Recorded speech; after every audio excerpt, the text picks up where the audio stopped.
Hey everybody, it's good to see you all again. This segment is just to kind of let you guys know what is going on in this episode. So, in this episode, there is a situation. Towards the end, or anywhere in this episode, there is a blank. That means there's no sound coming in the episode, and you might think that is your fault. That is my fault. You can blame me, say it was my fault, because that is an editing problem, and that's because of recording and the recording platform that I use. If that happens to be in the episode, if that's in it, what you need to do is to just disregard it. Don't worry about it. Consider it like an ad break. Consider it like a break. Consider it like we're taking a 5 minute break. Consider it like that. So, no freaking out. No need to worry. Make sure you guys enjoy the episode, enjoy what's in it, and y'all have a good one.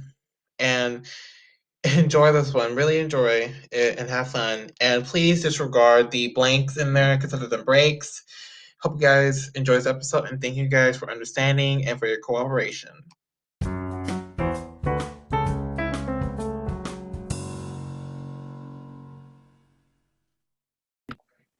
Look at this. I am back, guys. Hi. How you guys doing? I know you guys can't respond because this is a recording, not really a live stream. But I'm here. You guys love bands. I decided to do another band. This is Matt Gardiner, part of a really amazing band called Level Falcons. I put their links down below in the description for you. They are such an incredible group. They're amazing. Um, I got one of the members here with me today, and I'm so honored to meet you. I listened to your stuff a couple weeks ago, and it blew my mind. Nice Oh, to have you. thank you so much. Thanks for having me on Musically. Great show, and congrats on your recent 1 year anniversary with the show. So thanks, to you and your show and all your listeners out there. And pleasure meeting you as well. And yeah, no, thanks so much for listening to some of the music there a couple of weeks back. And I would be definitely pleased if you listen to the new album that we're going to be talking about today, which I'm sure we'll be getting into here. So thank you so much. Yeah, of course, of course. And great call mentioning that. We'll get right into it. But thank you so much for all that. Thank you. Thank you. Of course. You Now, as bet. you Thank you. know, we got a lot of youngins on listening, tuning in, 18, 22, that kind of young. So, for our viewers out there, why don't you get a little rundown about yourself? For sure. I am definitely not 18 or 22, but I guess I was at one point. I actually just turned 40 this year. So the band that I'm in, Level Falcons, speaking of anniversaries, we are celebrating our 10th anniversary with the band, and it's actually 15th anniversary. Myself and Brendan, as far as he's the drummer. And so me and him have been playing together for 15 years. So I got a lot of equity in the band that way. Brendan and I just are kind of on the same wavelength now. It's almost like I can bring him a song and he knows this right off the bat. Even if it's something that's sort of a new arrangement for myself or something that I'm kind of branching out into, he can definitely pick up on it very quickly. So we kind of have that like almost brotherly connection now over 15 years. And the band itself, 10 years. This kind of marks like our 10-year anniversary, I guess. So it's pretty cool. We started as sort of the demise of two different bands. So I played in Vox Humana, which was my Brendan and myself, and Adrian, who was actually came back into the band for after about 4 years off for this album, as well as Greg, who's the bass player. He had been always jamming with us. Like we'd always have these epic 5-hour jams where we'd have a bunch of different bands come over. I've always had a studio. I've been lucky enough to have a recording studio or a practice studio in my house.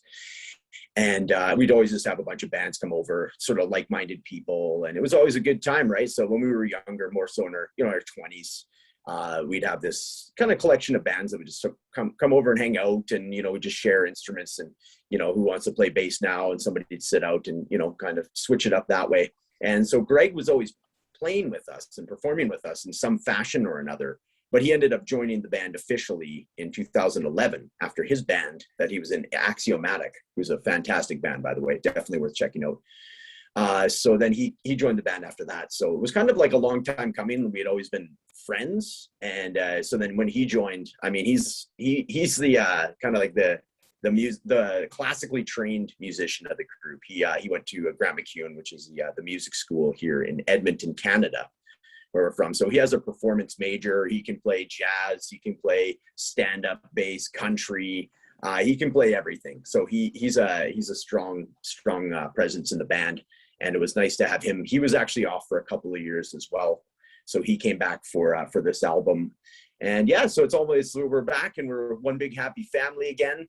So on paper that worked out very well. But of course there was some trials and tribulations with the whole pandemic, obviously. So even having everybody back in the band and being full strength, there was definitely some challenges with the lockdowns and the different phases of the pandemic, kind of coming through the world as it did.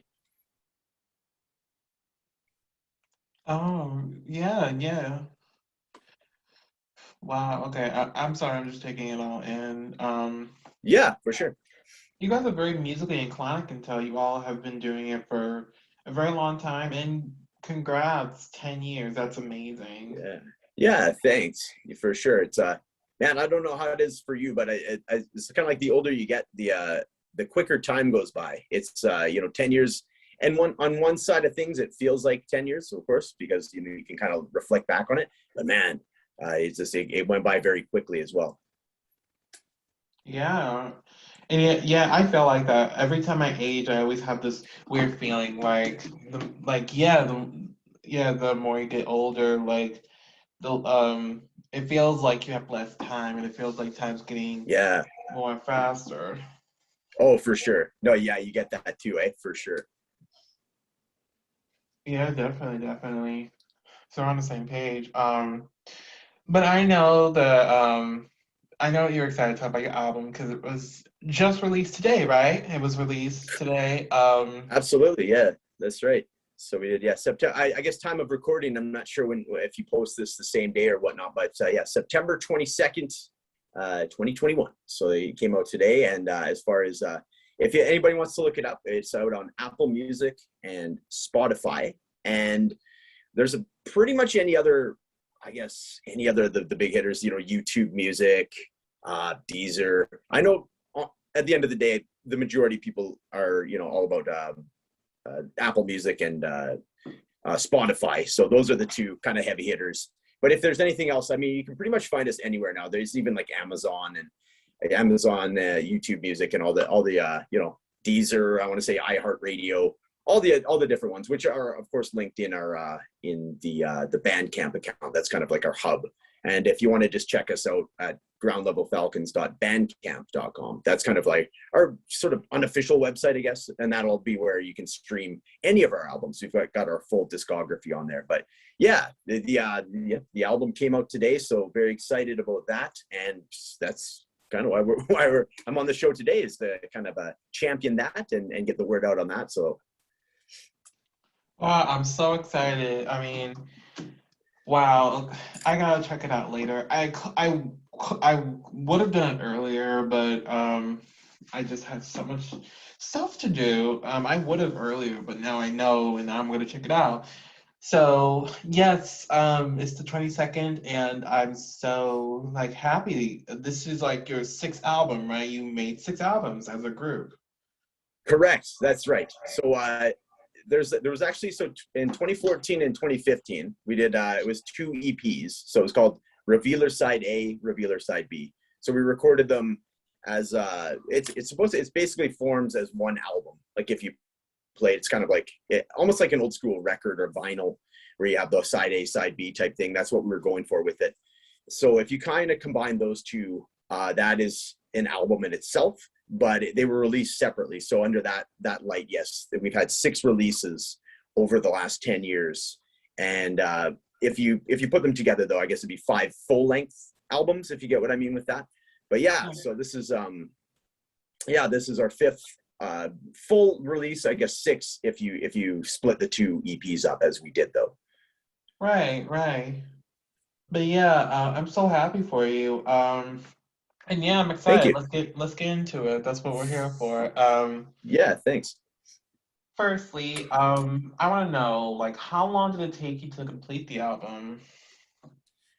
So yeah, as I kind of alluded to in my opening monologue there that I had, this one took a little bit longer than we were hoping to, simply because of the stop-start nature of everything that happened with the pandemic.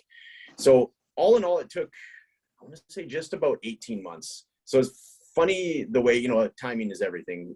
The way that everything worked with this album is Blair, who was he was actually, he shows up on the album, but he kind of took a relief from being like a full-time member, all because of the pandemic, because he's got five kids, and it just wasn't going to be working for him coming back and forth. And I don't know how it was in your neck of the woods there, but it was a pretty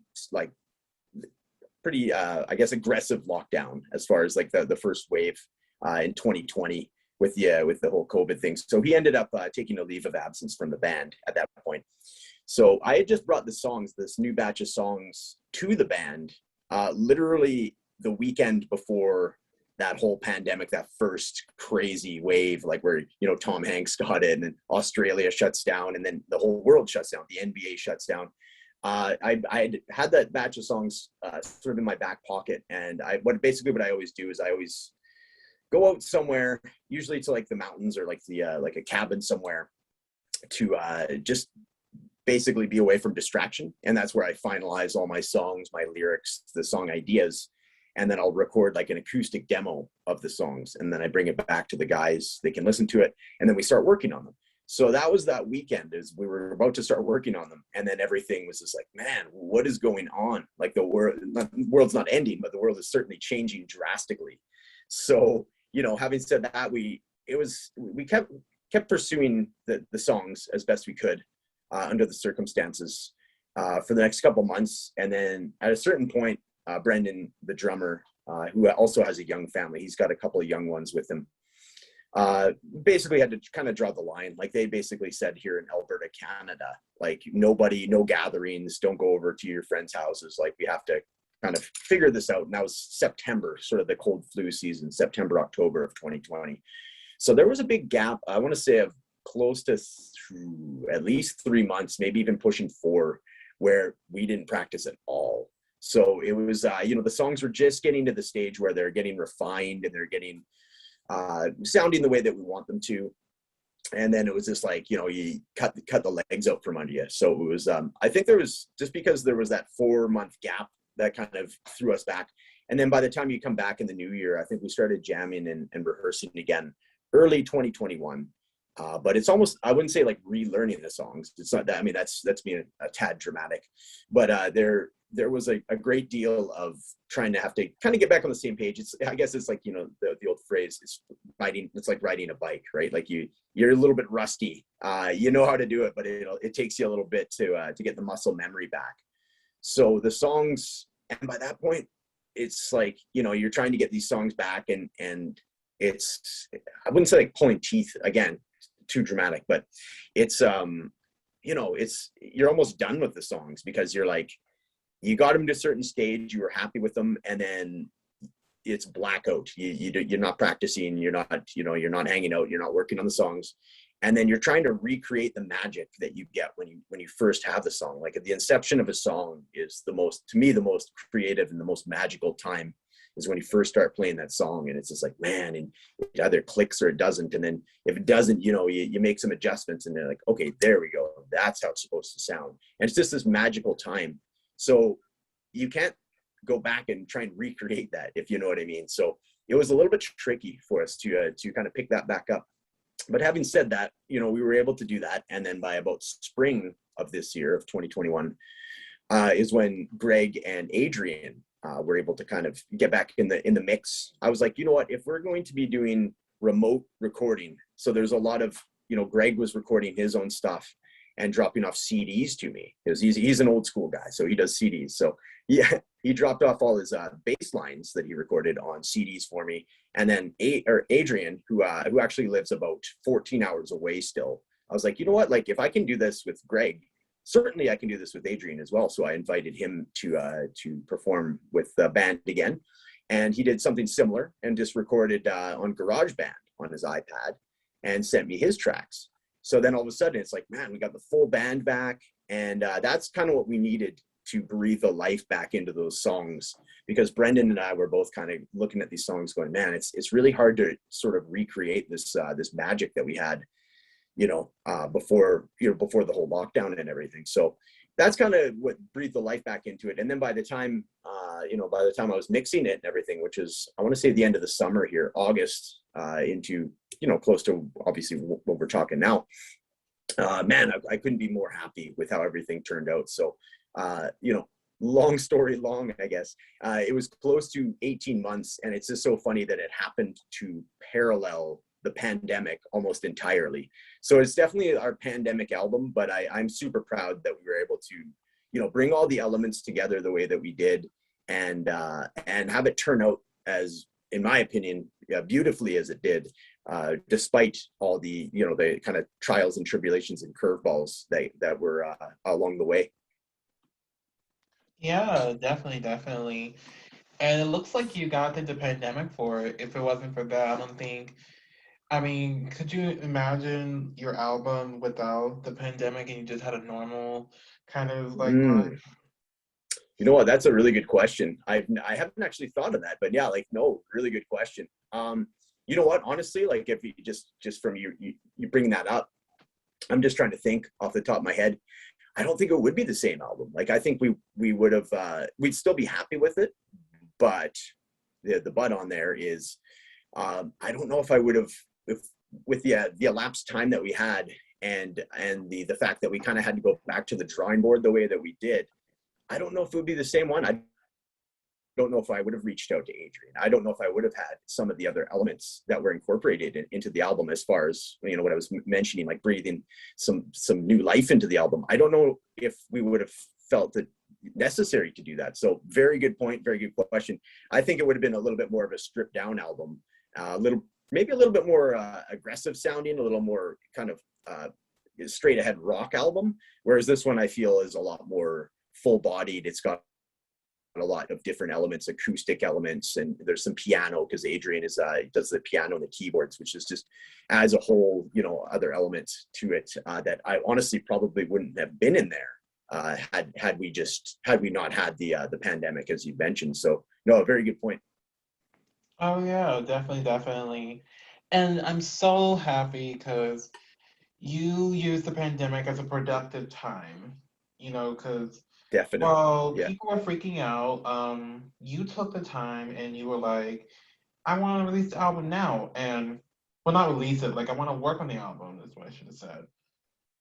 You want Right. to work on it, and you did the best you could, and now you got this. I'm gonna just say 5. You're actually 6. I'll just say 6. Your 6th Yeah. album, you have that, which that's a huge accomplishment.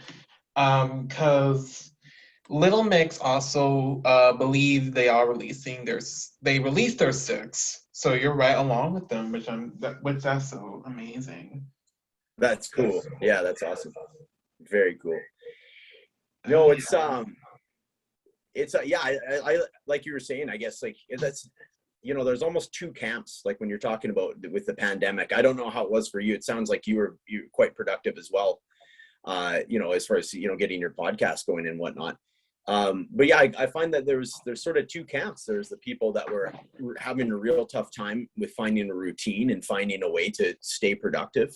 And then there's the people that somehow managed to excel or do different things that they weren't able to do without the pandemic, I guess, without the restricting parameters that the pandemic sort of put upon us. So for me, I work really well when I have, I guess, deadlines, and I have, I don't know, like, yeah, for me, it was as soon as my gym shut down, down the road, I made a home gym. As soon as, instead of going, wow, what am I going to do now? And, putting on the, whatever it is, the pandemic 10 pounds or whatever that people were putting on. I was working out every day in my home gym. And like, so I created, and it wasn't like I dropped a bunch of money. I just found some stuff around the house that I could use to substitute for weights and and that kind of thing, right? So and to your point, yeah, like the album, like I wasn't going to, and as far as performing as well, obviously we're not out performing at the moment, but we've been doing Facebook Live, and you find a different way, right? So regardless of what life situation comes your way, it's kind of your choice as far as how productive or how happy or how content or grateful you will remain. So no, it's another, again, very good point as well. Like a very good thing to touch on, right? And I'm not sure, like how is it, is it Chicago? Is that where you're based on? Go a little bit south. I live in Texas. Okay. Oh, in Texas. Sorry about that. I thought I must be mixing up shows here, but so Texas. Okay. So how was it for you guys as far as like the pandemic? How did that affect your workflow and your productivity? I'm just curious. Oh, good question. Good question. I was just about to do this switch over later on, but oh, sorry. No, it's okay. It's okay. I actually like this. Okay. The pandemic was a lot for me. I did not know about the pandemic until late February. Late February was when I knew about it. And first of all, I took it as like a fab. Like, I took it as like a rumor kind of thing. Like, totally. This thing is not real. Like, it's just like kids joking, or it's like a country kind of thing. But then, when I went off for spring break, because every year I go off on vacation known as spring break. When I went off on spring break, I started to get news, and then I found out that I could not go back to work, and I could not go back in person. They closed off a lot of stores. They closed off a lot of places, and masks. I had to start wearing masks, which I was not very comfortable at in the first place.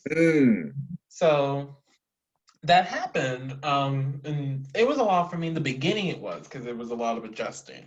It was a lot, but after a few months, once you get into the use of routine and everything, that works. And I did a lot of virtual stuff. In fact, this podcast started because of the pandemic. So I'm saying, cool. if the pandemic wasn't here, this show wouldn't be here. So if I had like a normal kind of life, then this show probably wouldn't be here. I probably would be doing like other school stuff, or I'd be doing like something completely different.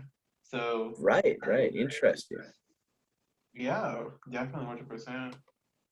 That's well, I mean, that's a so do you think you'd ever would have gotten into podcasting if a couple of years down the road, or sometime? Was it always something that you had in your periphery as far as like, yes, I do want to do that at some point, and this just expedited it, this being the pandemic expedited that? Or was it, hey, like I got some extra time here, so what kind of things can I do? Like, which school of thought, I guess, did you have? Very good question. Very good question. I haven't got that one yet. Nice. Yeah, of course. I'm gonna be honest with you. I had no intentions of making a podcast. Honestly, I had no idea how to start one, first of all, and I didn't really, since I didn't know what podcast was, I didn't really have any interest of even doing one. I've had ideas when I heard of podcasting. I've had like tons of ideas, but overall, I didn't wake up one day and was like, I'm gonna do a podcast today. Like, Sure. It was like a different kind of way that it came to me. And if it wasn't for the pandemic, again, then this wouldn't be here. Yeah, it's interesting. Yeah, but I wonder how much I'm always fascinated with, and it can really, I guess, empathize with like parents that have had, babies during the pandemic. Man, that's got to be crazy. So I'm just thinking of anything that's happened during this, this unprecedented time of the last 18 months. Just there's probably so many, like you say, different creations, podcasts, different, albums that are going to be coming out, movies that they've been holding on to, that they've been producing as best they can, that are going to get released here. So it's going to be really interesting to see all that comes out of this, moving forward. It's going to be definitely curious to see how everybody, you'll really be able to tell who had a, hard time with it mentally, as far as, they're not going to have anything to show for it. And then there's going to be a bunch of people that have thrived and that have, are going to be releasing over the next, 4 to 6 months potentially. Yeah, definitely 100%. 100%. You're on the right road with that. You're on the right track with that. But I did Cool. appreciate you asking me. Those were really good questions. I appreciate Oh it. yeah, thanks for sure. No, I'm definitely curious because as soon as I kind of perked up when you had mentioned, 1 year, I'm like, wow, so you know, doing simple math, I'm like, well, you definitely, obviously you started during the pandemic. So I was kind of curious, how that came about for you. Oh yeah, yeah. And everybody always asks me like how it starts. And when I always tell them the same thing. I got bored, I need something to do. Instead of this thing, Right. I transfer from just hip hop to everybody, and now I got this thing going. That's cool. So yeah, I know we'd had a little bit of back and forth there as far as because I had initially just from the title of your podcast, I just when I threw out the invite to you or the I guess invite for lack of a better term to you and just to see if you were doing all sorts of bands and you had mentioned all types of music so Mhm. that's pretty cool so yeah no definitely I like that type of format I like the name of your podcast very snappy but then I also like how you are very open to, all types of genres too. Oh yeah. Oh yeah, definitely 100%. And the name throws things off, so they'll be surprised when they watch the show and they'll think it's just rap, but it's not. Right. Yeah, totally. I could surprise them. That'll be fun. That's right. Yeah, exactly. I love it. Yeah. I love it. My friend was even telling me a couple months ago that I should change the name. I was like, nah. I'm just gonna surprise them, and they'll see. They'll see.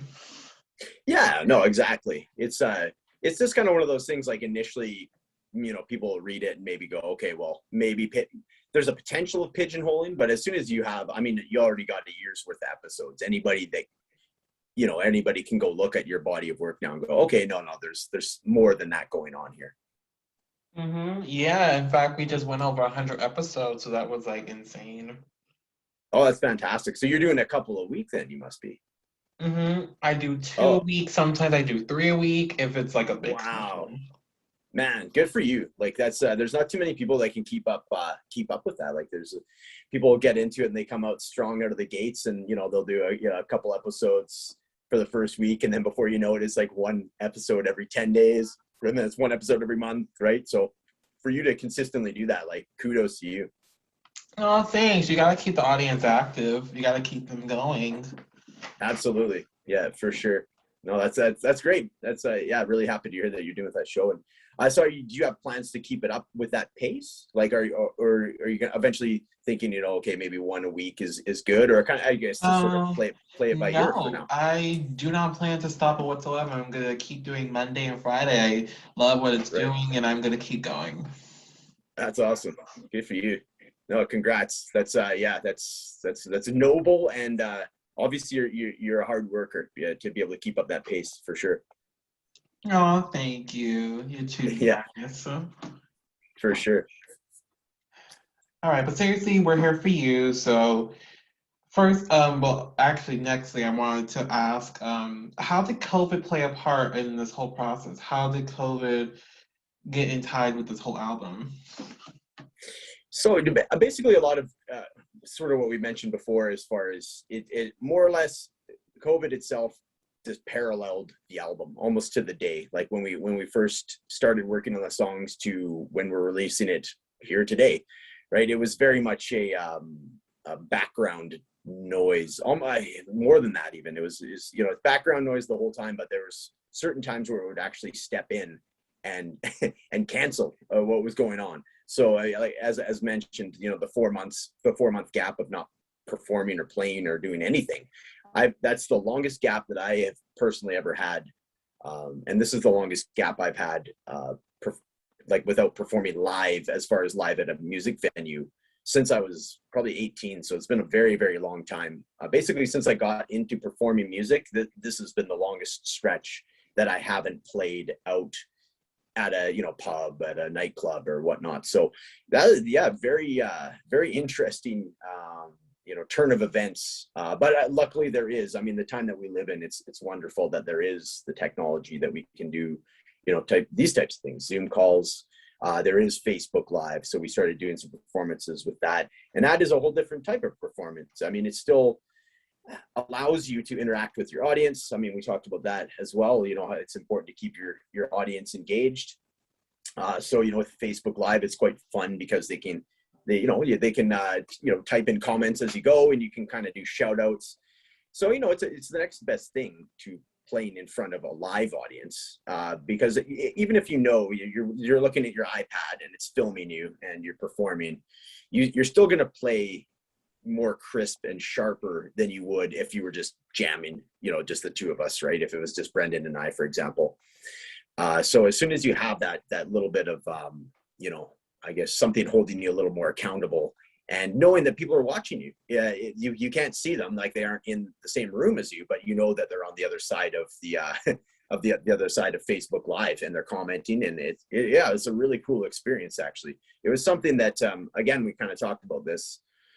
You know, it's something we'd always sort of talked about, the Facebook Live thing, but we probably wouldn't have bothered doing it or looking into it, you know, nearly as quickly had we not had to. And we felt that we had to at this point, because that was the only way to kind of keep our audience engaged. So there was that side of it. The other side of it as well, though, is it did give us a chance to have a little bit of a break too, because as far as putting information out about us, I kind of felt that, especially after the last album that we had, as well as it was received, I had been I had been very much pushing the two albums that we did, the 2017 album, The New Wilderness, and 2019 Good Living Foundation. I basically pushed them and the singles off of those albums back to back. So it was almost a 4-year period straight of just nonstop, you know, Twitter account activity, Instagram, Facebook, and live shows. So at a certain point, you can kind of feel where your audience is getting a little bit fatigued from from constantly hearing about, like, oh, the new single is, you know, getting played in Australia or this or that. As cool as it is, sometimes it's good to have a break, because absence can make the heart grow fonder, as the saying is. So I kind of felt that a little bit intuitively, that we needed to give the band a little bit of a break anyways. So it actually worked out very well. So I want to say the last 8 or 9 months, I pretty much went, you know, blackout on any social media account as far as the band went, just to give us a break and let things air out. And, you know, people are worried about other things right now. They don't need to hear about, you know, what our band is doing necessarily, right? So we kind of did a couple of surprise Facebook Lives, just randomly. We wouldn't advertise them. We just go on and, you know, play a few songs and interact with the audience. But other than that, I was 100% silent, and that was intentional, just to kind of give a bit of a gap, knowing that I was going to come back on in around this time with the album and everything, and kind of resurface, essentially, right? So that was that's kind of the story behind, you know, how the COVID and the pandemic affected us as a band, and our business, the way that we were treating our business, I guess. Oh, interesting. And I love the concept of Facebook Live concerts. I mean, I also did virtual concerts with a record label. Oh, cool. It is. It's such a unique way. Like I almost want to stay in, because we have like my home studio, right? I almost kind of want to just stay down there, because we're kind of getting used to, you know, not having to pack up the gear, pack up the van, drive to the venue, wait around for sound check. There's so much stuff that, you know, that's great about performing live that you can never replicate, like that adrenaline dump that you get from playing in front of people. And it's just, there's just nothing like it, right? But by the same token, there's nothing like being able to perform in front of people from your own studio, and you don't have to do all that, you know, the packing up and all that too. So so it's kind of, yeah, it is, you're right though, it's a fun way to do it, and I'm glad that we're sort of forced to start doing it. And I think it's something, regardless of what happens in the next few years, we're going to continue to do the Facebook Lives throughout the year. Awesome. That is awesome news. And hey, if you're ever looking to go outside of Facebook, I don't know if you know us, but we have our very own Instagram. And I've told people a lot about, I'm also doing a concert together. So who knows if you Oh, ever stumble upon, um, if you ever stumble upon us on Instagram, please consider like signing up if you want. oh, for sure. I definitely will. Is the Instagram, what is your Instagram handle? Is it the same as the Oh, podcast? yep, it's called Wrap It Up Podcast. Okay, excellent. I will definitely look you guys up for sure. That sounds great. So you guys are kind of doing the same sort of thing, eh? You're putting on some like Instagram live type performances. We do like so basically we have everybody participating record a video of themselves. They send it over. We edit the videos together into a concert format with presenters and everything. Then we Oh stream wow, it live on YouTube and Twitch, and we put highlights all over Instagram and all over social media. that is so cool. That is really cool. Yeah, I'm definitely gonna check that out. That sounds amazing. So how many performers would you have in any given event per se? Is there like five or six, or kind Yeah. of varies? Oh, okay. All right, good question. Right now, we're aiming to do like a 2-day event. Last Oh event wow, we did, we had about 17 people, and now the concert is over 200 views on YouTube, which that's a huge nice. accomplishment. Yes, Yeah, exactly. No, that's great. So cool. That's a really good idea. I love it.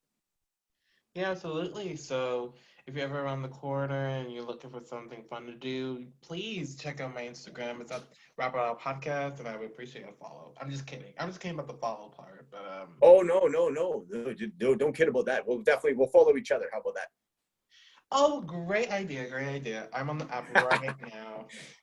beautiful, beautiful. Yeah, we'll do that for sure. Awesome. Yep. Just follow right away. I'll get the notification. I'll follow back. And Okay, yeah. let me find you here. I'm gonna get online while I'm okay, yeah, absolutely. Let's look you up right now. Oh, and when this gets released, which will be later, you'll get your own personalized cover. If you notice on our page, I have done covers for everyone. Everyone Oh, has cool. done a cover. So that's like really amazing. Super cool. Oh yes. Okay. You know it. Oh, I think I found you. So wrap it up. Official. No, it's Wrap It Out Podcast. Oh, weird. I was wondering why that didn't come up. Okay. So I just followed somebody else. Wrap it up. But it says wrap it up podcast, and then is the handle wrap it up official? Oh dang. Those are other ones. I've seen those ones. Oh, okay. Are you on Instagram right now as we speak? Yes. Okay. Have you found us? Do you know where we are? It might be easier if you follow and then I can follow you back. So it's ground level Falcons, where there's an underscore between each word. So ground underscore level underscore Falcons. Yeah, ground level. I type very fast, so this won't take me long. Oh, nice. Oh yeah, ground level. Yes. I'm sorry to interrupt Falcons. the interview, y'all. This has been Yeah, yeah. It has to be done though. We have to follow each other here. yeah, of course we have to. Yeah, just found you. Oh, beauty, beauty. Yep, and just Okay. followed you right now. Okay. I'm sure it'll come up momentarily. Oh, and I'll just DM you the information for the concert.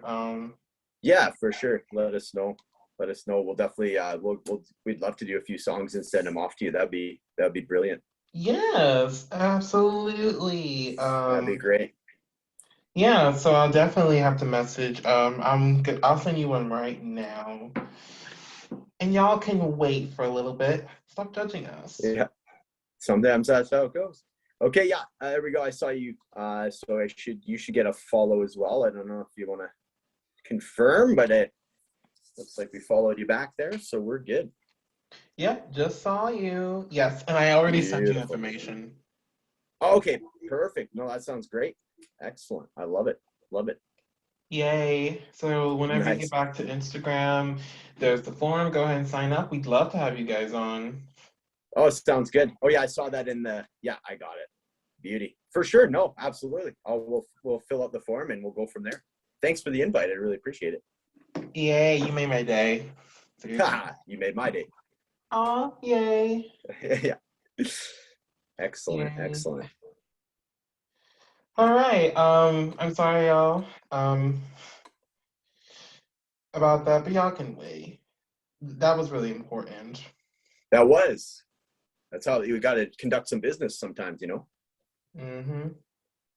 Take notes. Anyway, going on, because I know this is about Yes. your album. Anyway, what were the lineup changes for the album? Yeah. So yeah, it definitely interesting stuff. Kind of touched a bit on that as well. So Blair, as mentioned, he was our full-time keyboard member for, I want to say, about a year and a half. So basically what happened is 2017, we lost 3 members actually. So Greg, the bass player, he got married, and his wife was about 7 months pregnant when they got married. So he needed to take some time and be, Papa Greg. So so he had a little bit of family life going on there. So he took a leave of absence. Adrian ended up moving for a job, and he had also got married. Adrian was the lead guitar and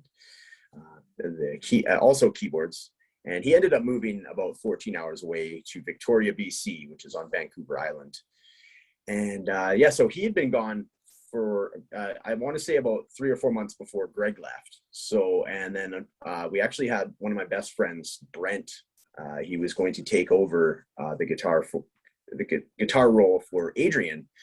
And very unfortunately and tragically, Brent passed away. He was diabetic, and he had a really bad diabetic seizure, and he was living alone. So he was unable to get any help for himself, and he actually passed away a couple weeks before our CD release for the 2017 album. So that was, that was kind of a kick in the yam bag, as you can imagine, for all of us. He's such a great guy, and just definitely through some. So we did the album for him and the CD release for him and all that. And, I still obviously feel his presence, right? We got a picture of him up in the studio where he used to play and all that. So it was it went from five members to 2 members. So it was back to Brendan and I. And if you remember, as I mentioned, Brendan and I had been playing together for 5 years before Level Falcons even formed. So Brendan and I had experience playing as a 2-piece, kind of like the White Stripes or the Black Keys kind of sound, right? So we had been doing that for years before Level Falcons. So initially it sounded like a good idea, and we were excited about it, and we were going to make the best of it. But it was, it was tricky. The first couple months, it was just like, man, how are we going to make this work? We went from 5-member band to 2 members. It was back to the drawing board with us. But it ended up being a very creative time. As soon as we could kind of get through the initial, I guess just the initial change of this wall of sound that we had developed. Like Adrian was hopping in and doing backing vocals, and you have these 3 guitars, that are just this layered wall of sound, almost kind of like a Pearl Jam kind of sound. And then all of a sudden you're back to the stark drums and guitar sound and no backing vocals. And it's just kind of like, oh, so how do we make this work? So that was our 2019 album. I ended up just doing a little bit of smoke and mirrors. What I did is I started playing my guitar through a splitter. So I would send it through a bass amp with an octave pedal on it, so it would just sound like a bass guitar, and then play through my normal guitar amp. So that kind of took up the lack of bass guitar. And then that's when we had Blair come on. So Blair had kind of always been helping us out with different spots on different albums leading up to that. So he hopped in and started doing keyboards for us. And then that kind of filled out some of the missing ear candy that was missing from Adrian and Brent no longer being in the band. So that's kind of what we rode with for the next year and a half or 2 years between 2019 and now. And then as I mentioned, right at the beginning of the pandemic, Blair ended up taking a leave of absence, or basically quitting as far as being a full-time member. So he was still on this album that we're talking about today, like the one that we just released. But he doesn't show up for practices necessarily. He contributes by, you know, giving some pre-recorded material basically for us to use on the album, and that's kind of his role now. So that was interesting. So he left, but by that point Greg was able to come back into the band. So he had been, after about 3 years off, he came back in, and you know, and then that was basically, he'd been back for, I want to say, about 6 weeks, and then everything shut down. So then it was about another 4 months where we just stopped playing altogether. So it was great to have him back in the band. And then it's just like we stopped as a band, and just as a country, as a city, we just, everything shut down. So so it was kind of like, you know, you have them back for two months, and then, you know, after a 3-year absence, and then it's like we're right back to not playing again. So yeah, so then and then as we kind of mentioned earlier in the interview as well, by the time we got back to this whole recording, it was kind of like, you know what, we've learned how to use technology in a more productive way than we have ever had before. So that's where we had the idea to bring back everybody, all these different members from the past, into the album, which has ended up with what happened. So I have everybody that has contributed at some point in any of the other albums that we've had have made at least a cameo role in this album, which I'm very proud of. So even Brent, what I did with Brent, it's kind of like the Brandon Lee in the movie The Crow. I took some audio of Brent, obviously before he passed away. So it was the first band that me and Brent played in, and this is back in the early 2000s.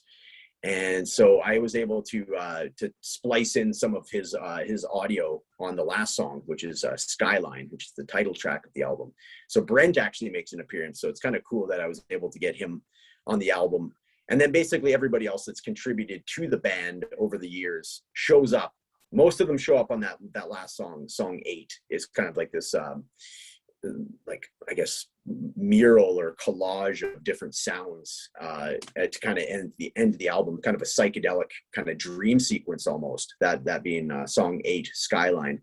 And that's where we have all the different members of the bands over the years, all the different iterations of the bands kind of come together in one happy family at the end of the album. So that's kind of the whole story about you know, the lineup changes. Oh, wow. That's like a lot itself. For sure, yeah. I mean, that was so much. I felt all the on and everything. That's cool. I mean, that Cool. must have been like, Thanks. that must have been so rough to have to go through all that and having to put a group on at the same time. For sure. I mean, it is. It's a challenge, right? But it's yeah, it was definitely challenging. But it's kind of one of the, it's like life, right? It's a life. Life happens. Life, and you know, you gotta. It's more or less how you react to something. I mean, is there good or is there bad, or is it how you react to it at the end of the day? And that's kind of how we try and you know, present it. It's like if something comes at you that is unexpected, you look at it as an opportunity, as opposed to as opposed to somebody out to get you, or a pitfall or a reason to quit or give up or something. We will look at it as an opportunity. Okay, how can we turn this into a positive? Yeah, exactly, and that's awesome. I applaud you on that. Thank you. Yeah, of course, of course. Of course. God, my mind is somewhere else. You know, sometimes when your mind's like one place and then you lost it, then you gotta go and find it, that whole thing. Oh yes, I know the feeling. That's great. That's good. Now, I want to know overall, how would you describe the sound of this album? Yeah, no, good question. Good question. That one, you know, and we were kind of talking about it earlier too. I think I've kind of just started coming to terms with the overall sound of this album, because it was pretty unexpected, just because of you know, everything that we've talked about in this interview. It's I had a vision for the album as far as just kind of being a straight ahead rock album, as kind of we mentioned, having Greg come back in and more of a stripped down, straight ahead, you know, electric guitar, fuzz pedal, a lot of fuzz pedals and distortion and that sort of thing. That's kind of how we were leaning towards having the sound come out, but it's really not that at all. It ended up something completely different. So there's a lot of acoustic instruments. There's some piano. There's a lot of different keyboard and synthesizer textures that have shown up. We had Olivia come back. She performed the last two songs of the album previous to this. So she came in as just sort of a surprise at the end of the last album, and she shows up and does all the songs in this album. So, you got the female backing vocals in there for, she's in every song. There's a couple songs we do straight up, basically duets. And then there's other songs there she's just kind of coloring things in the background, right? So you add in acoustic instruments, you got the piano and the synthesizer, and just the different layerings of guitar and the female backing vocals. And before you know it, the album, man, they took on a whole different sonic theme and sonic, landscape, and super proud of it though, because it really surprised me. It was, I always know that I'm going to be happy with the album when I listen back to it. I usually go for a jog and just have that sort of, get the runner's high. And then while you're listening to the album as well, and you kind of get that goosebump feeling on your arms. And I was like, man, this is something special. Like, I think it really turned out very nicely. And I say that from being a spot of humble and being from a spot of being like grateful for everything that's happened, right? I'm not trying to, brag or anything, but by the same token, I want to celebrate the fact that this album sounds amazing. It really turned out very beautifully, considering, what your question, very good question, is like, how would you describe the sound? Well, there's quite a story behind that, right? As far as what we initially thought it was going to sound like versus what it sounds like today, and what you're going to hear it sounding like when you do get a chance to listen to it. Very different. And having said that, it's I'm more happy with how this turned out, the finished product, than had we just stuck to our guns and just gone with a kind of more straight ahead rock album. So this is our most complete album and the most layered album that we've ever done. Oh, wow. Okay, very interesting taking it all in for myself. It's it's a lot for me, so I'm just taking it in, just of course, one bite at a time. This album looks amazing. And speaking about the album, did you have any other stories you'd like to share with us about the album? Yeah, for sure. No, thanks for the opportunity to. So one thing that we like to do with all the Ground Level Falcons albums are, and we don't force it upon anybody per se, but we always have like a storyline that's sort of based on, like, it's usually a fictional storyline that it kind of goes on in the background. And the reason for that is I've always been a fan of albums that you want to play song 1 through song 12, right? You want to listen to it in sequence. The album itself tells a story, if you get what I mean. So, and that's what we've always been sort of prided ourselves on doing as well. So this one is, I guess I'll kind of give you some point forms about it. So the reason it's called Skyline is there's a hike that's close by in the Canadian Rockies that's about 4 hours away from where we live here in Edmonton, and it's called the Skyline Trail. So I got this idea that basically there's like I always like to do the relationship type stuff, like as far as themes. I always find it's very universal, like love and a relationship, and people can relate to like the heartbreak of a breakup and so forth. So that's kind of what this album is about, is like when you've broken up with somebody. So the protagonist, that being like my character, I guess, the character that I'm portraying on the album. And then Olivia is the female of the couple that is broken up. So we basically used her in such a way that it's almost like she is in his head, as far as like for example, on the first song, the way that we mixed her is a little bit more like almost like a haunting kind of in the background with some reverb. So it's kind of like he's trying to get her out of his head, sort of thing, right? So if you listen to the album from song 1 through song 8, her, like Olivia's performance will very much tell a story as does the rest of the songs. But specifically, her character plays a very central role to the storyline. So back to the Skyline Trail, as is in Jasper here. So I was looking at it. I've never done the trail, but my brother and I always do like a yearly hike. So we're eyeing up next year as far as doing the Skyline Trail. So basically what it is, it's a 27-mile hike. And there's 5 different campsites throughout the hike. So I was looking at it as far as like the numerology of, okay, you got campsites, you got the beginning and the end of the hike. So you got 7.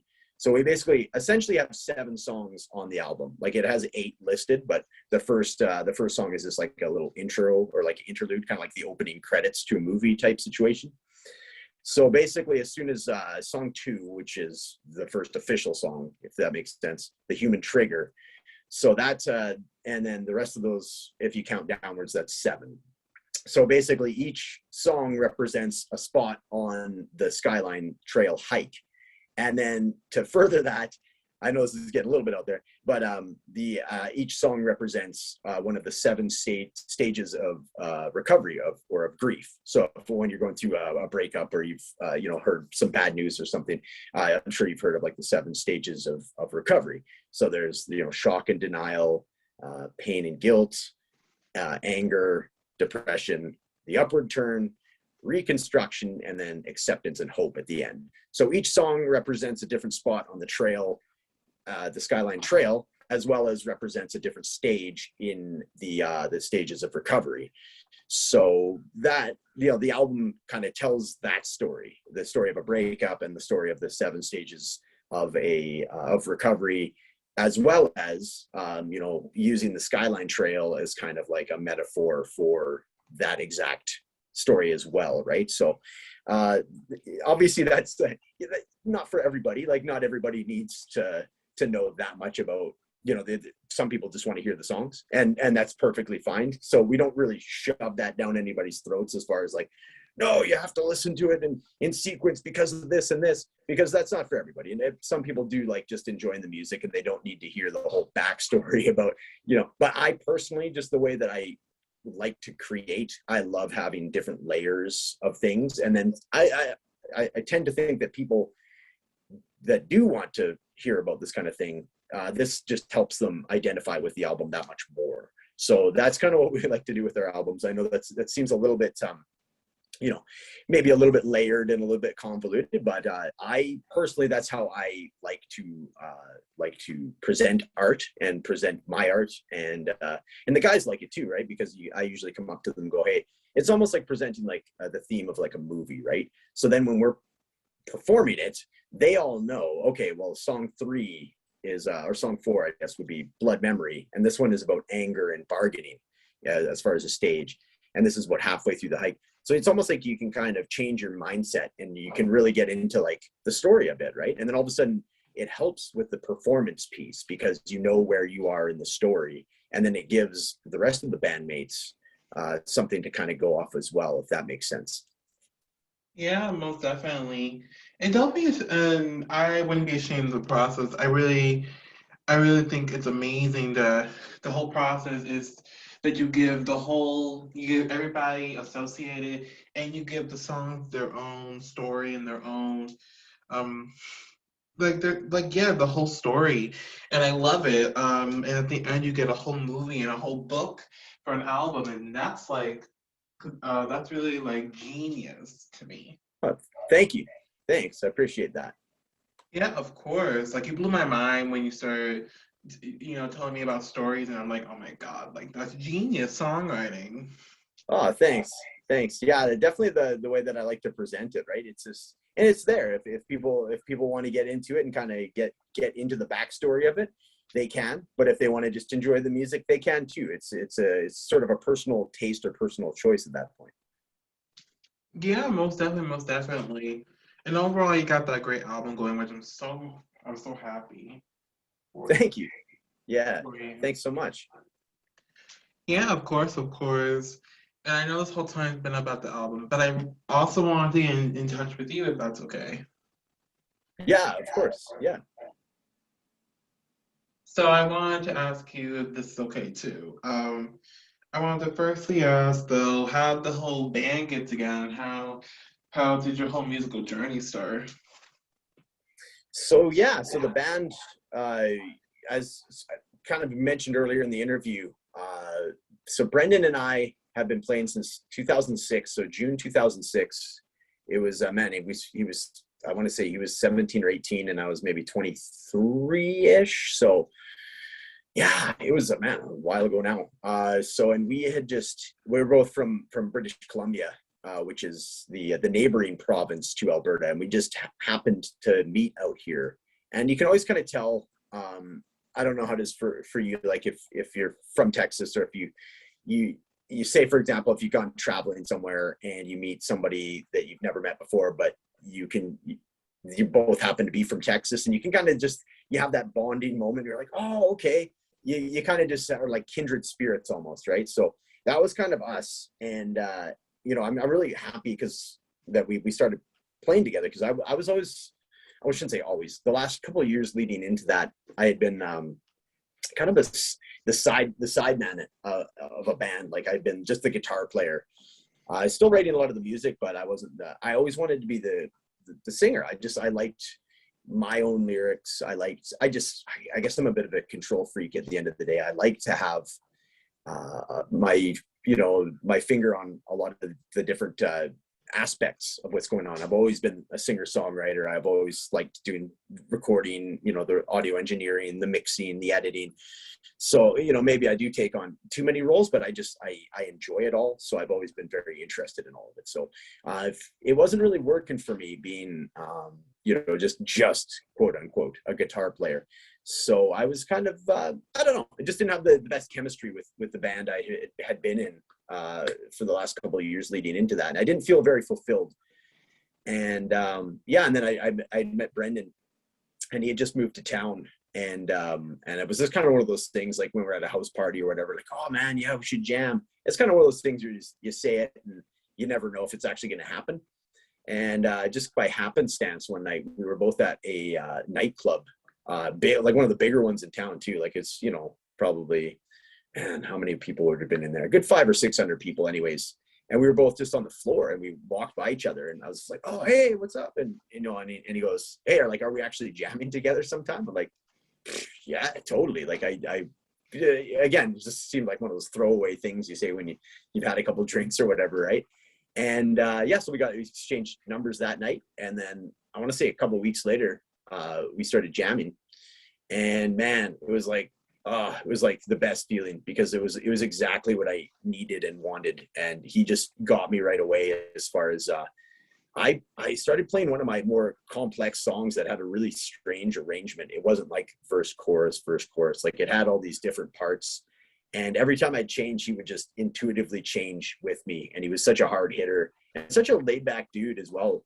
And so it was just like, man, we just hit it off. I'm like, see, this is what I want to do. This is what I want. And that's kind of where I got my footing and really learned how to be a front man and learn how to sing properly. I was always, I could sing before, but I was kind of doing a lot of bad technique. I would just do a lot of throat singing as opposed to actually, projecting your voice as you should, and being able to do speech level singing and the whole gamut, right? So this is, playing with Brendan has really made me the musician that I am today.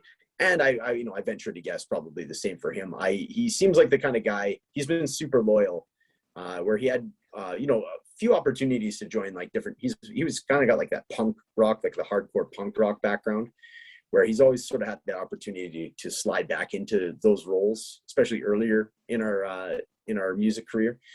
But, as time has gone by, and, he's got the family now, he's a family man. And it's just been kind of, I don't know. I get the impression he wouldn't be playing as much, if at all, if we weren't still playing. So it's kind of funny how, things happen over time. So, that's kind of how that came about. And then, Greg always being a friend of the band, and we being a friend of his band, kind of the mutual friendship and just mutual respect and all that. It was just a matter of time before, it was just the right timing, coming up. And then it was 10 years ago, basically 10 years ago, on a similar day to as today. It was I think it was September or October of 2011 that we started playing. And what really gave us the wind in our sails, so to speak, is what we needed was I ended up getting a successful grant for a $10,000 audio recording that exact fall. So the fall of 2011, we received $10,000 to record a professional album. So, and that was what really kickstarted this whole project. Ground Level Falcons had a professionally done LP. That was our first album, and that's self-titled. So, and you can find that on any of our sites, and it's on Apple Music and Spotify if you just look us up. So that would be the self-titled one from 2012 is our debut as Ground Level Falcons, and it's the only front to back professional album that we've done because we had the budget to do so. Everything else has been generally done in my studio, and then we'll have Stu Kirkwood, who was the guy that produced and recorded that first album. He comes in and he'll mix it. Generally speaking, he'll come in and mix and master it, and then that way we kind of save some cost that way. So that's kind of how, I guess, the beginnings of the band, and kind of how the origins, and where Brendan and I had met and all that. To go back a little bit further, I started playing, oh man, I want to say 16 or 17. Like I was underage in Prince George in British Columbia, and playing in like blues clubs, and they would let me in the back door because I'm not of age. So I was allowed on the stage, and I'd be able to kind of jam with the band, like the house band. And then I'd have to go back out because I wasn't of age yet. So, and then eventually it was very shortly after that they started having the blues, the jam nights and all that, where you could come on. So that's kind of where I started learning. That's where I learned was, I guess I would say like blues rock is kind of where I started. And man, those are like epic nights for a 17 or 18-year-old when you're going up there and getting to play in front of an audience of adults and all that, right? So that was kind of where I got the first taste of playing live, and then doing the whole the do-it-yourself, renting the Roller Dome or renting like a hall, and putting on your own shows and going around the city and postering for it and all that. We did all that kind of old school stuff that that's fun when you're 18 or 19, and putting on like New Year's Eve shows at the old Roller Dome and stuff like that. So that was we definitely did like the old like cutting your teeth, putting on your own, renting all the sound gear, putting on your own using the soundboard and learning how to do live sound and learning how to record yourself and all that. So yeah, right from day one, we were pretty interested in, or I was very interested in all of that. That is incredible. That's incredible. I wish he Thanks. was here. He sounds like an amazing guy. I wish he was here. I wish he could have came today. Yeah, thanks. Yeah, of course. And that sounds amazing if you guys cross paths like that. And that's incredible, that feeling and all that amazing stuff you guys did to going after the band. And now you got this whole thing going, and that's amazing. It's incredible. Definitely, yeah. Very feel very, very lucky, like it's at the stage of our lives where, a lot of people stop doing this, right? Because it's there's just life has gotten in the way, or we've got families and everything. So it would be pretty easy to go, what, we had a pretty good run, but there's no need to do this anymore. But I feel very fortunate that that's not the case, and in fact quite the opposite. We make the best of what we can, and even if that's just the one time a week or that we can get together, we will always maximize the amount of what we can get done. I'm actually quite surprised, or I guess not surprised isn't the right word, but I'm what would be the word? I'm just it's nice, it's rewarding that we can get as much done in as short a period of time, like these little bursts of time that we can. And I think that's only simply because we've been playing together for so long, right? So we show up, we got 2 hours on a Monday night to practice the stuff. So we just get to it. There's no, we still like BS a little bit between songs and all that, but at the end of the day, we know, okay, in 2 hours, we got to get this done. So always been very sort of motivated and driven to to make sure that we have a certain standard that we've had to uphold for the past 15 years. So it feels pretty good that it's not only have we upheld it, we've actually increased the standard, or we've raised the bar, so to speak, each time. So man, you say, yeah, definitely, it feels very rewarding, and again, very humbling, and just just super happy that we're still able to do it. Yeah, absolutely. I'm happy for you, and Thank you. I'm glad those things happened to you, because if they didn't, I don't know, something different would happen in your life. I mean, look at all that.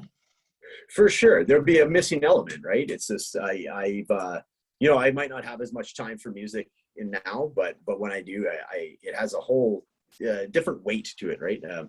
And yeah, no, it's, yeah, for sure, it'd be I can't even imagine it. I don't even want to think about it. It'd be pretty strange not to have it around. That being, the music and everything that we're doing. Yeah, it sounds crazy. It even feels weird when I imagine it. Right. Yeah. It's insane. But wow, okay, I'm just taking it all in for me. Now I want to know also, what's the whole process that you guys do to making a great hit, making a great song? This whole process. Yeah, very good question. That's like the $1 million question, right? So Yeah. yeah, for me, like, for example, I guess I'll like, our first single off this album is called "Your Face Gives It Away." So, and this one we're kind of leading it as a single because it's okay. So there's a few different things. There's a few different ways you can look at this. So the first thing that we'll look at is how punchy it might be. Usually, I'll start with a song that has a more accessible arrangement. As far, but what I mean by that is a more sort of typical arrangement, just so it's easy for people to digest right off the bat. It's an easy entry point to somebody that may have not heard of you before, right? So if you were to listen to, if some of your listeners, presumably will be listening to us for the first time, if they listen to "Your Face Gives It Away," they'll get a good idea. Okay, so it's kind of got the verse, chorus, bridge, chorus, right? So a pretty typical arrangement in that sense. But then, of course, we have our own take on that, right? So I kind of keep that in mind as well. Is like, I don't, I mean, you can write songs like that fairly easily now because we've done it so often. It's such a tried and tested formula, so, and it works. I mean, there's a reason that there's thousands, tens of thousands of number one hit singles have the same kind of arrangement, right? So, but having said that, we also like to switch it up sometimes and release a stranger single, like a one that has a little bit more of a progressive arrangement, where it's maybe the arrangement is like A, B, C, D. Like, it doesn't have a repeating part. It just kind of goes through and has this, or for example, I mentioned the song "Blood Memory." It has almost like a wordless chorus. Like, it has this really heavy guitar comes in, and there's no singing over it other than Olivia in the background, kind of just doing some melodic kind of siren type stuff that doesn't have any words attached to it, right? So not necessarily your typical typical arrangement nor presentation for a single, but I will often release that as the next single, just to kind of show that we aren't just a cookie cutter as far as arrangement goes, band, right? So I like to show as diverse as we can be. So what I ended up doing for this album was doing this. So "Your Face Gives It Away" will be the first single, and then the second one is going to be "Dislocation." So that one is a lot more acoustic. It's actually almost entirely acoustic, like acoustic guitars, nice piano. So very different. And a very different arrangement as well. So as we sort of mentioned, more progressive. It's almost got 4 different movements to it, as opposed to, the verse chorus type thing. So it sort of depends on kind of what you're going for, but I purposefully make sure that I put in as much variance in the album as I can. So, but having said that, to kind of get back to your initial question, is like, what makes a good song?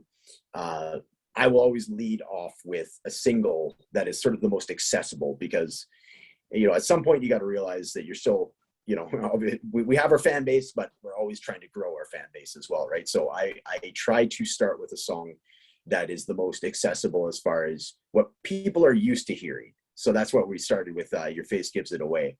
Now, as far as the actual songwriting process, I do all the songwriting and the lyric writing, and I have it ready, and I have the structure, and then I bring the structure of the song with the theme, let the guys know what it is so they can kind of have it in their head, you know, what the song's mood and feel and theme is supposed to be, so they can kind of get in the mindset of the song, so to speak. And then I'm jokingly referred to myself as a control freak earlier in the interview, but I love, at the end of the day, I love collaboration as well. So I'm completely open to some tweaks along the way. Is okay, this arrangement's not working, says Greg, right? So Greg will be like, well, why don't we move this part here? And then all of a sudden, oh, boom, okay, I never thought of it like that. My ego doesn't, get irritated. Well, no, I wrote it this way. It's nothing like that. In fact, I find that there's going to be more buy-in from the guys if they can get their 2 cents in, so to speak, or not 2 cents minimizes it, their $100 or whatever it would be in, right? So that is kind of the in a nutshell, kind of how our song writing and song presentation is presented and how it comes about. Very interesting. Great answer, by the way. I'm loving it. Thank you. Thanks. Good question. Yeah, of course. Well, that's what I'm here for. That's right. Yeah. That's what I'm here for, Yeah, driving the ship. Now, I want to know, overall, as a band, how would you describe your music? Oh yeah, so I mean that's again, another good question, right? It's like, and that's that's kind of like I always view it as like the elevator pitch, because people will say, okay, you're in a band, eh? Okay, what do you sound like? That's like the most common go-to question. So I always have something pretty concise. I know a lot of my my answers have been fairly lengthy, but I will try and give this as concise as I can for that reason, because it's kind of like when when they talk about the elevator pitch, right? You're in the elevator with somebody and you got about 10 seconds, 15 seconds to let them know what you sound like. So I'm going to attempt to do that now. So we sound like Neil Young meets Queens of the Stone Age. So that's kind of how I would surmise it, because I think those two projects are so drastically different. But having said that, Neil Young is so vast with his influences and his body of work over the years he's done. He's known as the godfather of grunge. We were huge into grunge, all of us, because we're kids of the 90s, right? So the grunge, he does the folk. So when we're talking about the acoustic instruments showing up in this album specifically, so very much sort of folk rock side. So he can kind of rock it out. He's going to Keep on Rocking in the Free World, great song. And, Hey, Hey, My, which is excellent as an electric song or an acoustic song. We're huge fans of Pearl Jam. That's probably my favorite all-time band, up there with Neil Young, is Pearl Jam. And they can kind of do that sweet, tender acoustic song, but they can also rock your face off, and sort of those different elements. That's kind of the music I grew up with, right? Is having almost two sides, like each side of the coin. So, and that's why I say I bring in Queens of the Stone Age, because we're very much kind of like that stoner rock, very, very fuzzed out guitars. I just love Josh Homme's voice. Like, the dude is, 6'4", 6'5", and yet he sings falsetto quite a bit, which I love. It's pretty funny. So kind of a juxtaposition of not the voice you would expect from such a big dude. So I've always been a huge fan of his songwriting. So I think there's some elements of that in our stuff as well. So yeah, Neil Young meets Queens of the Stone Age would be the elevator pitch. But aside from that, I mean, like I mentioned with Greg as the bass player, man, he does like great like white guy funk, we call it. Like he can do all the Red Hot Chili Pepper kind of stuff. He can play cello. He can play like the stand-up bass with the bow. He can play classical, jazz, everything. Brendan, as mentioned, has like that that hardcore punk background, so he can do the crazy fast beats. That's kind of what he learned on. So as you can tell, it's kind of a melting pot of different styles. And then Adrian had a very different style as well. He was kind of more the modern rock. He liked Mother, but he also liked Tool. Like, we're all big fans of Tool as well. So you can definitely tell, like, we have lots of influences, and we don't try and copy anybody per se. We just like to let the influences come in when they're called for, I guess. Yeah, definitely. And I was just about to ask you what your influences are, so you answered both my questions. There we go. Yeah. Yeah, but I'm glad that's how you go about, I'm glad that's how you are. And that makes you unique too, and that really kind of shines out your whole group together, and I love that. Definitely. Yeah. Good way of putting it. That's exactly what it is. We want to showcase everybody, right? Like, at the end of the day, it's about the song. We're all about, telling a story with the song, but within that, we want to be able to, showcase everybody as the talented musicians that they all are. Yes, you are correct. Yes. Excellent. Yeah. Thanks. Yeah, of course. And speaking of showcase, what can you tell us about your showcase later? Sorry, the showcase. As far as how we're going to be, like, presented the album, or how we're going, like, our. Like, what can you tell about, like, any teasers, or you want to keep it secret? Oh, okay. Yeah, you know what? No, so as far as right now, we have we're kind of keeping on the secret, is we're going to do a couple of different Facebook live concert announcements upcoming before Christmas. So we are going to have our sort of official performance where we're going to play the album front to back. So we're going to do, like, song 1 straight. That will be at some point in October. We don't have the date yet, but we will release it. So that's kind of coming soon. And then we always like to do one closer to Christmas or somewhere in New Year's. We're going to do another performance as well. And honestly, depending on how things go, we are hoping, fingers crossed, to get back out into the live music scene, as far as, like, actually in person, getting out into the the pubs and the bars and the nightclubs again, early spring of next year. So we'll see how it goes. Fingers crossed.